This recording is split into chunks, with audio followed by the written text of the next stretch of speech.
Hi, my name is Libby Copeland. I'm a journalist and author of the book The Lost Family: How DNA Testing is Upending Who We Are.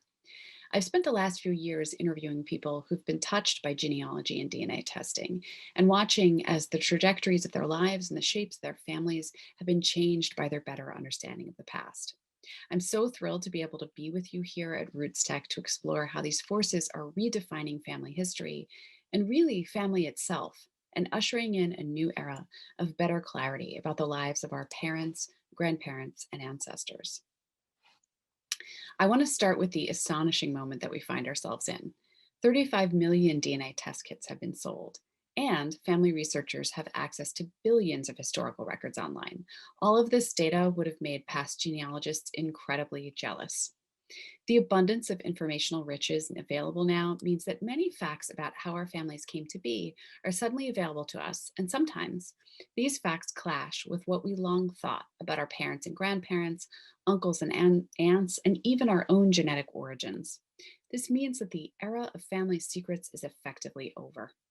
We find ourselves instead in a moment of reckoning with the past and with the truth, and people are often on their own, without much in the way of resources to support them as they grapple with these outcomes and what they mean. So, who does this affect and how? And how can people who are making these discoveries and their families, both known kin and new kin, understand how they found themselves here and navigate these emotionally complex situations with as much grace as possible? I want to briefly go over the number of ways in which DNA tests can contain surprises about the family.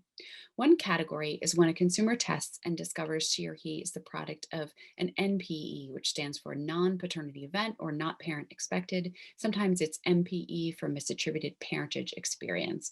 And this is the experience of learning that a person is not related, not genetically related, to one or both parents, typically a father.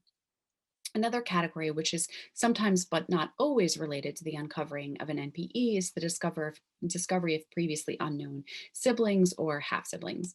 And another group is people discovering that they are donor conceived, particularly if they were born many decades ago at a time when infertility and assisted conception were sometimes stigmatized, and parents may not have told their children if they came into the world this way.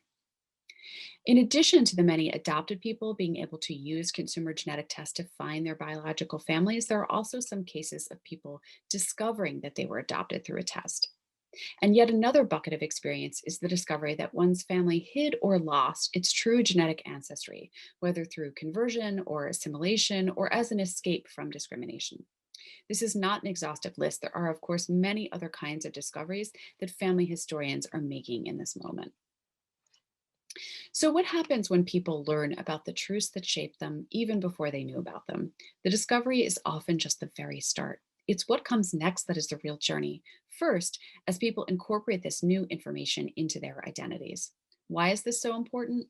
Of course, these revelations can have bearing on people's medical histories and health outcomes, but in today's talk, I want to focus on the emotional and really the existential import of such discoveries, the way they influence how we think about our own identities and our relationships with loved ones. Over the last 4 years, I've corresponded with hundreds of people who've told me about how DNA testing and genealogy have affected their lives. And I want to share some of the nuggets of wisdom from interviews I've done with these seekers, that is, people who have sought understanding of themselves through better understanding of their own origins and families. For instance, many people say that these revelations can explain mysteries they'd long wondered about and cause them to reassess the past. If they're like a woman named Ricky that I interviewed, they may wake up in the middle of the night with old memories they haven't thought of in years, memories that suddenly have new context. We human beings are storytellers, fitting the facts of our lives into narratives that make sense and explain ourselves. What people like Ricky told me is that when your beginning, your once upon a time changes, it alters everything else, changing the trajectory of the rest of your story. In other words, the past can change the present. Indeed, the past never really ended. We carry it with us. I was really struck by the linguistic commonalities among people I interviewed who were discovering genetic surprises, and I wanted to briefly address them because I think that they speak to the universality of this kind of experience, and they can help those of us who haven't had this experience gain a better sense of what it might feel like. So, upon learning their origins and families weren't what they thought, some people invoked a sense of disorientation and aloneness that I've taken to calling the lonely boat metaphor, a sense of being cast out into the water. As a woman named Jackie put it, quote, I felt like somebody just stuck me on a raft and pushed me out to sea. A woman named Krista observed, it's like being unmoored, it's being untethered. Or, in the words of a woman named Alice, I felt adrift. I didn't know who I was, who I really was.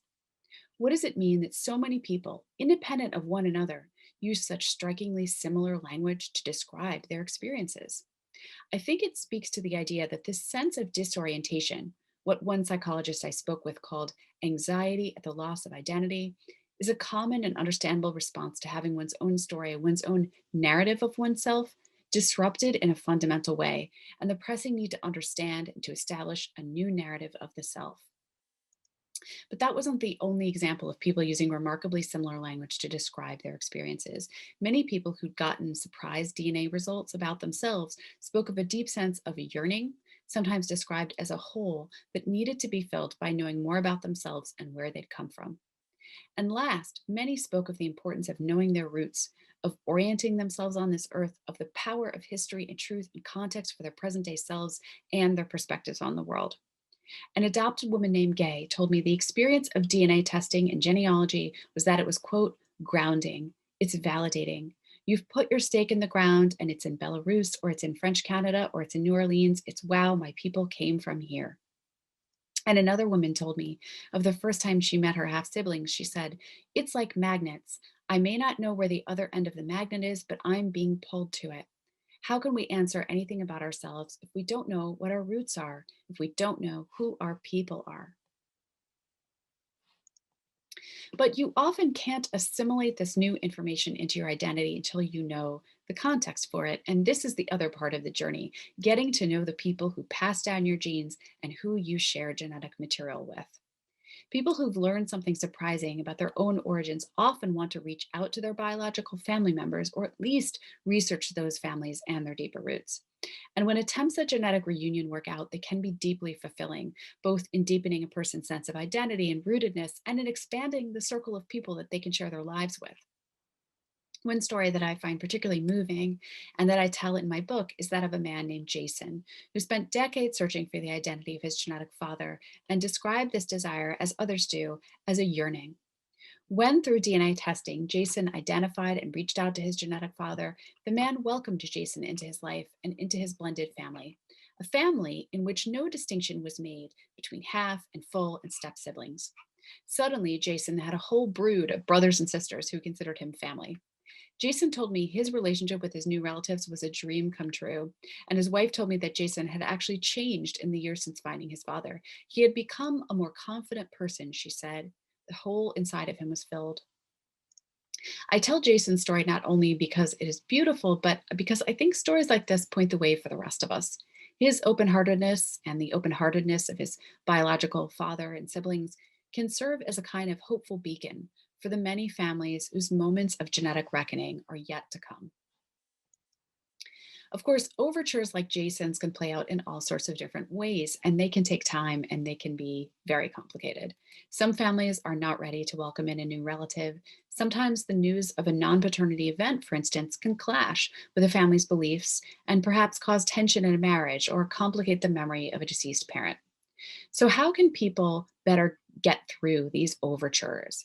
First, some observations about the issues that families often encounter and some context for them. And then a few rules of thumb that some seekers and experts have passed on to me. One of the themes that I encountered over and over in stories about people seeking their biological families was the tension between the results of a DNA surprise and a family's understanding of itself. We all have stories we tell about our families, our sacred narratives, if you will, and we have what our genetic information reveals, which sometimes conflicts with those narratives. And when that happens, the news that comes by way of DNA testing may be seen as threatening to a family's cohesiveness, to the position of its elders, to relationships built on decades of trust. Jackie, a foundling who was left on a pastor's doorstep as an infant and subsequently adopted into a family, says that when she finally located her maternal siblings, they told her they didn't trust the DNA results demonstrating that they were her genetic half sisters because of what it suggested about their late mom. Our mother wouldn't do that, Jackie says her half sisters told her, and she was heartbroken at this response. Another seeker spoke about her genetic father's rejection of their relationship. By the time she found him, he was elderly, and she said he appeared to feel guilty that he'd lived most of his life without knowing he had a daughter or being able to take responsibility for her. This seeker said, "We all tell ourselves stories about who we are, and we pick and choose what fits into that story. I feel like I don't fit the narrative he's chosen." So, the nature of the news that comes from testing can have a big impact on how a person is received by newly found family. Now, that's not something that is in a seeker's control, of course, but it can be helpful in giving context to those responses that are less than open armed, and perhaps it may help make those responses feel a little less personal. One way to frame the massive shift that's taking place right now in this era of genetic reckoning is to think about it as a clash of cultures. For many families, DNA testing represents a collision between present day culture and the culture of the past, which are drastically different. I love this quote from novelist L.P. Hartley. He says, "The past is a foreign country. They do things differently there." That is certainly true. These days, we live in what you might call a culture of transparency and authenticity, of finding oneself through the search for roots. We're much more open with our children and with our communities about the many different ways that a family can be made. But 60, 70 years ago, many things that are much more accepted now were stigmatized or considered private. And even the child, him or herself, might not have been told that she was donor conceived or adopted or brought into the world by a single mom. In some instances, the circumstances surrounding how a child was brought into the world could have been deeply painful and not something that mothers wish to share with their children. And secrets, we are finding, have this incredible inertia where they basically stay suspended in amber year after year, even as the culture around them changes. So, part of what makes the collision of these two cultures so difficult is that the emotions underlying the decision to make and keep those family secrets are still there and still fresh all these years later. Emotions like guilt, fear, anger, and shame. These can be really hard moments for families. So, what can the seekers teach us about what it's like to have the circumstances of how you came into the world or the fact that you exist at all be a secret? One of the most challenging aspects of being a seeker, reaching out to genetic family, is being made the messenger of your own existence. We all know the phrase, "don't shoot the messenger," which alludes to the idea that the person who is bringing difficult news is often made to bear the brunt of the recipient's anger or disappointment. And one of the terrible ironies of the way that some family overtures can play out is the fact that people who are reaching out in hopes of reuniting with newly found family, who may themselves only have recently learned the truth about their own genetic origins, are sometimes shut out, despite the fact that they had nothing to do with how they came to be. In The Lost Family, I tell the story of a woman named Linda who was 51 when she learned through DNA testing that she had been adopted. The news was dumbfounding to her, and it really transformed her life. The realization that many people in her life had known and hadn't told her, including her mom, her late dad, and her brothers, was especially difficult for Linda. And then, as she began to reach out to her genetic half siblings on both sides, their shock about her existence and what it suggested about her parents' pasts was painful all over again. The fact of having been made into a secret, both in her known and in her new family, made Linda feel as if she herself were somehow taboo, she said. And she spoke about her sense of vulnerability when she told me, "When you're 51 years old and this hits you, you feel like you're 6." Many people in situations like this need support from loved ones, from fellow seekers, and sometimes from mental health professionals. And in the syllabus accompanying this class, I've mentioned some resources that are available. My interviews with seekers and their families suggest that a few key factors affect how people feel about significant surprises turning up in their results, whether for themselves or for their family within their family networks. One general rule of thumb is this: when you've tested, you're invested. People who feel invested in understanding their family history, whether because they took a test or did the genealogical research to understand the results, or reached out to their nuclear family units or new relatives, often appear to benefit from this process because it allows them to own, to shape, and to make meaning out of their experience. Learning well into adulthood that your own origins aren't what you long believed can be jarring and even traumatic. But claiming that knowledge and making sense of it may help restore a sense of agency. So, the takeaway both for seekers and for their new kin is that the way that the news unfolds for someone and how much control they can exert over that process and what comes next can be an important factor in how they receive it.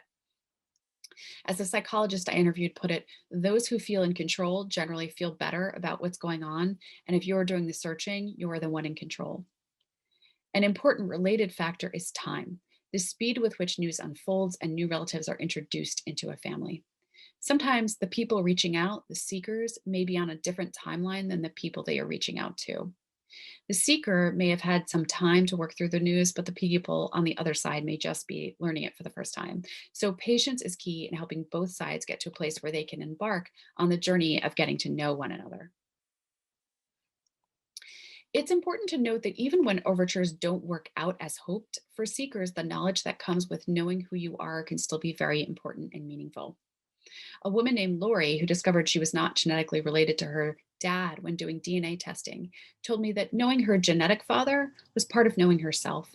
And even though in the end she wasn't able to have a relationship with her genetic father, she found that tracing her paternal roots, she found that empowering. And she said that she didn't regret her discovery. Over and over, I heard this refrain from seekers.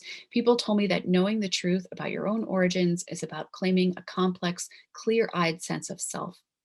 As NPE advocate Catherine St. Clair has put it, I would rather live a difficult truth than a comfortable lie. I want to pause here and make a point that I think is really important as more and more of the world is able to know its genetic origins. We human beings have a tendency to ask ourselves that nature or nurture question a lot when we're trying to assess how we were formed. We like to compare the two, nature versus nurture, and rank which is more important. But what I found in interviewing seekers is that the correct answer to nature or nurture is yes, both. The experiences of seekers I interviewed suggest that ranking them is a kind of fool's errand. Here's how Lori put it. Her discovery that she was the product of a non paternity event did not change, but she still considered the man who raised her to be her dad. This is the guy who did the job, she said. I can't imagine calling anybody else dad. But still, Lori longed to know more about where she'd come from, to hear stories about her genetic paternal family, to see where her own face had come from. More and more people in the DNA age are finding that both kinds of self knowledge are important. Both your relationship with dad, the man who tucked you in at night, and your understanding of the man who contributed half your genetic material. And every person decides for himself or herself how to define these discoveries and what terminology to use. Sometimes, in forging a relationship with a genetic father, for instance, people may struggle with what to call that person. But the fact that we don't always know what to call these relationships represents the limits of our language, not the limits of the human heart. In the end, I think that DNA testing's unexpected consequences may ultimately inspire us to become more open hearted about all the ways that a family can be formed, and less binary in our thinking about genetic bonds on the one hand and the bonds of love, intention, and experience on the other. It may push us to be more expansive in ideas about family, to make space for those relatives we're finding well into adulthood. And I want to tell here the story of a man named Jeff, who I think makes this point well. A married man with three daughters, Jeff discovered at age 50 that he had another daughter he'd never known about, a daughter that he'd unknowingly conceived at the age of 16. Jeff told me he considered finding this daughter a miracle, both because it never would have happened outside of DNA testing, but also because Jeff is not supposed to be alive. He was diagnosed in his 20s with the debilitating disease ALS, also known as Lou Gehrig's disease, and he has been on a ventilator for over 2 decades. Jeff told me he did not feel guilty or ashamed about his daughter's existence. Guilt and shame are wasteful emotions, he told me, and his disease has taught him that none of us have time to waste. He has forged a relationship with his oldest daughter, and he and his wife even got to host their newfound grandchildren for a sleepover.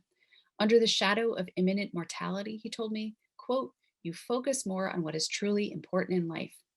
So for Jeff, DNA testing's revelations simply brought more love into his life.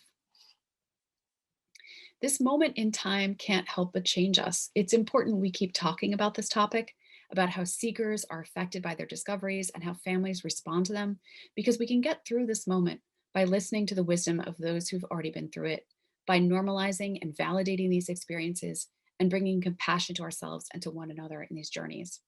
If you're curious to hear more about this topic, please feel free to sign up for my newsletter at my website, libbycopeland.com.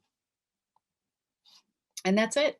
Thank you so much for joining me, and I hope you can check out many of the other wonderful RootsTech presentations.